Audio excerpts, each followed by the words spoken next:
జగన్మోహన్ రెడ్డి గారికి కార్యకర్తలే అండ బలం అనేది అది వాస్తవమే మామూలుగా. కానీ జగన్ గారు ఐపాక్ మీదే దృష్టి పెట్టారు. ఐపాక్ కంటేనే ఎక్కువ ఇంట్రెస్ట్ చూపిస్తున్నారు అని నాయకులు కానీ కార్యకర్తలు కానీ చాలా మంది చెప్తున్నారు. దీని మీద మీరేం చెప్తారు? గత కాలంలో మనం చూసుకున్నట్లయితే అది నిజమే అని చెప్పాలండి.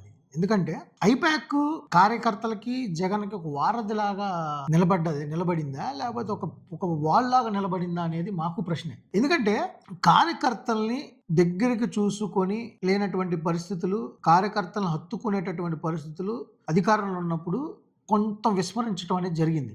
అది నిజమే అనే చెప్పాలి. మీడియా వాళ్ళు చూస్తున్న వాళ్ళకి కూడా చాలా మంది నేను చెప్పే భావనే వాళ్ళు కూర్చున్న వాళ్ళకి కూడా ఉంటది. కానీ మాకు జగన్ మీద ఉన్నటువంటి ప్రేమ వల్ల మేము నిలదొక్కుకోగలుగుతున్నాం. ఈరోజు ఈ ఐపాక్ అనే సంస్థ వాళ్ళు ఒక ఒక ఒక ఒక ఒక ఒక ప్రైవేట్ సంస్థ.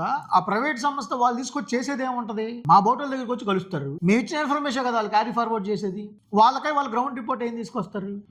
వాళ్ళకై వాళ్ళు ఏం ఎగ్జామినేషన్ చేస్తారని ఇప్పటికీ మాకు క్వశ్చన్ మార్కే.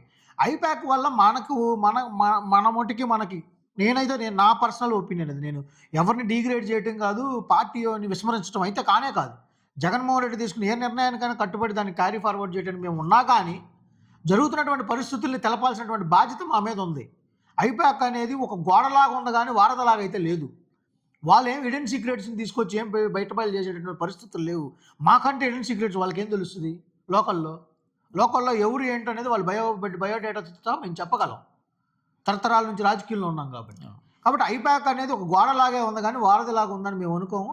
ఐపాక్ వల్ల చాలా నష్టం జరిగింది మొన్న ఎలక్షన్లు అనేది మాత్రం ఘంటాపదంగా నేనైతే నా పర్సనల్గా నేను చెప్పగలనండి. ఇది మాత్రం 100% కరెక్ట్. కానీ జగన్మోహన్ రెడ్డి గారు ఐపాక్ మీదే ఎక్కువ ఇంట్రెస్ట్ చూపిస్తున్నారు, దాని మీద ఇప్పటికీ దృష్టి పెట్టారు అనేది వైసీపీకి సంబంధించిన మీడియా కూడా చెప్తుంది. ఐపాక్కి ప్రత్యామ్నాయంగా ఏం చేస్తే పార్టీ బాగుంటుంది సార్? అదే మీరు గత ఒక 4 months నుంచి కన్సిస్టెంట్గా జరుగుతున్నటువంటి ప్రక్రియ గురించి మీకు వివరిస్తానండి.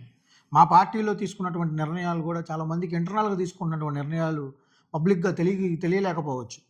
ఇప్పుడు జరుగుతున్నటువంటిది అంటే ప్రతి ఒక్క నియోజకవర్గం నుంచి ఒక 50 నుంచి 60 మంది కార్యకర్తలతో సమైక్యమవుతూ జగన్మోహన్ రెడ్డి గారు డైరెక్ట్గా వాళ్ళతో ఇంటరాక్ట్ అవుతూ దాదాపు వాళ్ళతో ఫోటో సెషన్స్ కానీ వాళ్ళతో ఇంటరాక్టివ్ సెషన్స్ కానీ ఎవరికి ఏం లోట్లు జరిగినాయి, ఏం లోపాలు జరిగినాయి, నియోజకవర్గంలో జరిగినటువంటి ప్లస్లు ఏంటి, మైనస్లు ఏంటి, ఎక్కడెక్కడ మైనస్లు జరిగినాయి, దీన్ని ఏ విధంగా కవర్ చేయాలి అనేది కార్యకర్తలతో ముఖాముఖిగా జరుగుతున్నటువంటి ఏర్పాట్లు జరుగుతున్నాయి. మా చీరాల నియోజకవర్గంలో కూడా అయిపోయినటువంటి దాఖలాలు ఉన్నాయి. బాపట్ల జిల్లా కూడా అయిపోయింది. దాదాపు ఉన్నటువంటి అన్ని జిల్లాల్లో కూడా మునుమునుపుకి వెళ్ళి దీన్ని క్లోజ్ చేసేటటువంటి ప్రక్రియ జరుగుతూ ఉంది. రానున్న రోజుల్లో ప్రతి జిల్లాలో ఒక 2 రోజులు బస చేసి జిల్లాలో ఉన్న ప్రతి నియోజకవర్గ కార్యకర్తల నాయకుల్ని కలిసి ఏం ఏర్పాటు చేయాలా, కార్యకర్తలకు ఉన్నటువంటి ఏ విధమైనటువంటి వాళ్ళకి ఏమేమి అండదండలు కావాలి, వాటితో డైరెక్ట్గా ముఖాముఖి జరిగేటటువంటి కార్యక్రమాలు జరుగుతూ ఉన్నాయి.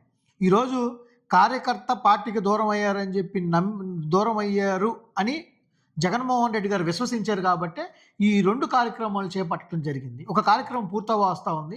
ఇంకో కార్యక్రమం జనవరి ఎండింగ్లో కానీ ఫిబ్రవరి 1st వీక్లో నుంచి కూడా ఆ కార్యక్రమం కూడా స్టార్ట్ అవబోతూ ఉంది.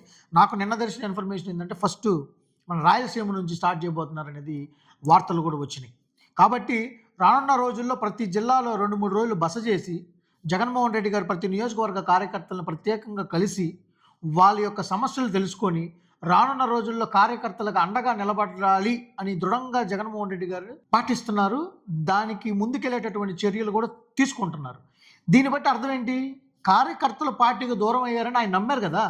గతంలో పార్టీకి కార్యకర్తలకి వారధి లేకుండా డైరెక్ట్గా ఉన్నటువంటి పరిస్థితులు ఉన్నాయని తలంచారు. అవి లేవని చెప్పి మా బోటల్లో చాలామంది చెప్పటం వలన ఈరోజు దాన్ని విశ్వసించి ఈరోజు కార్యకర్తలతోనే డైరెక్ట్గా మమేకమయ్యేటటువంటి కార్యక్రమాలు చేపడతా ఉన్నారు. రానున్న రోజుల్లో పార్టీ ఇంకా పటిష్టగా ఏర్పడేటటువంటి పరిస్థితులు ఉంటాయి.